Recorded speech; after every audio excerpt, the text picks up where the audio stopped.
News has now confirmed that an 11th person has died in the Dominican Republic. This comes as Dominican health officials lash out at recent reports exposing the deaths of nearly a dozen American tourists while visiting their country.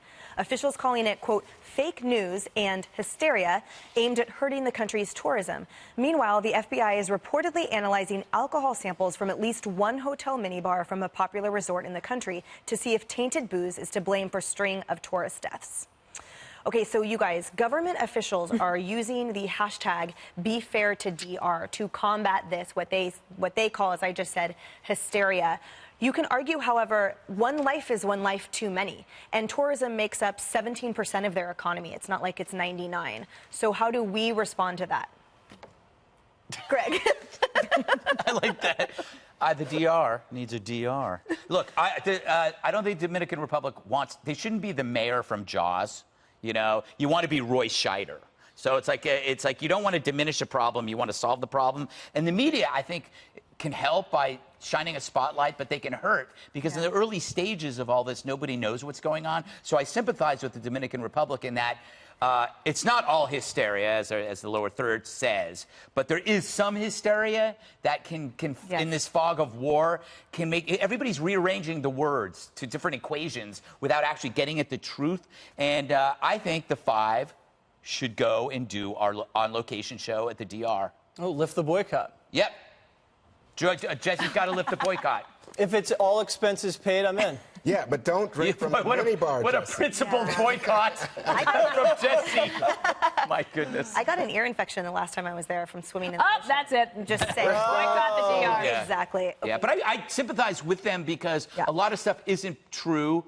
But there is something there that they have to solve. They have to solve. But it's their part of it. Is their responsibility. Yes, exactly. I don't think they have been transparent. No. I don't think they've been clear with people about what's going on. So then, you know, it's like people then fill the void with rumors and supposition.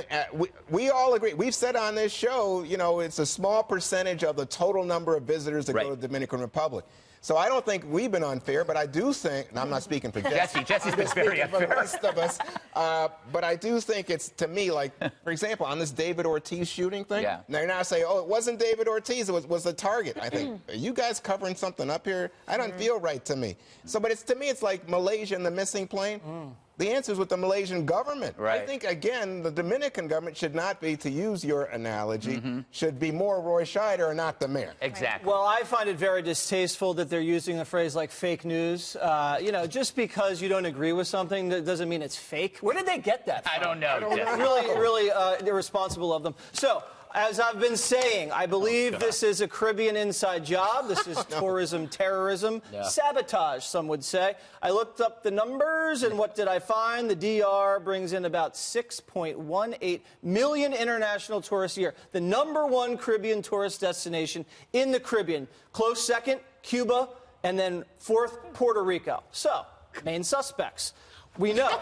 Hear me out. Hear me out. This is a legitimate I don't want to hearing. hear you out. The guy from the agency in the DR actually said this. This was a tourism attack, okay? All right. The PR, Puerto Rico, was just hit by a devastating storm. They're losing out on a lot of tourism dollars. Suspect #1. Suspect #2, we have Cuba. Now, as you know, Obama opened up that island. Then Trump came in and closed it, so that window has shrunk. They're Thanks, desperate Obama. for dollars there. Those are my two main suspects, and we're going Obama? to keep this investigation open. Obama? Oh, my God. So, You left out And Haiti. they share a border with Haiti. Exactly. Also very alarming. Are you serious? Juan, people are dying. No, I'm not, but you're serious. Dana, in the library, Colonel Mustard with the pipe or whatever, clearly. With the mini bottle of scotch. Yeah. Just wait till this plays out. You'll see. I would be interested in who the PR firm is that they hired. I bet they're American. And that would be fine, right? I'm good. This is American jobs we're talking about. The other thing is, not only is the government, just take a little semblance of, we'll check it out. We'll check it out. Yeah. We don't think there's a thing, but we'll check it. But instead, it's just like, and you had that one billionaire from down there saying it's actually Americans who cannot handle alcohol or all-you-can-eat buffets. Don't test us. Right. There is a total spectrum of response besides staunch denial and be fair to DR and absolutely not, and we'll check into it, and we're sorry for your loss. You're a lawyer. What do the families get? I mean, what rights do they have? What can they do with this government? Like if it was if my relative died there, what can I do? Well, it depends. First of all, they need the information that the government hasn't yet released. The FBI's getting right? it, though. And so then after that, then we'll find out. But it basically has to do with whatever that method of death is. And there can certainly be civil suits against the resorts if there's some type of malfeasance.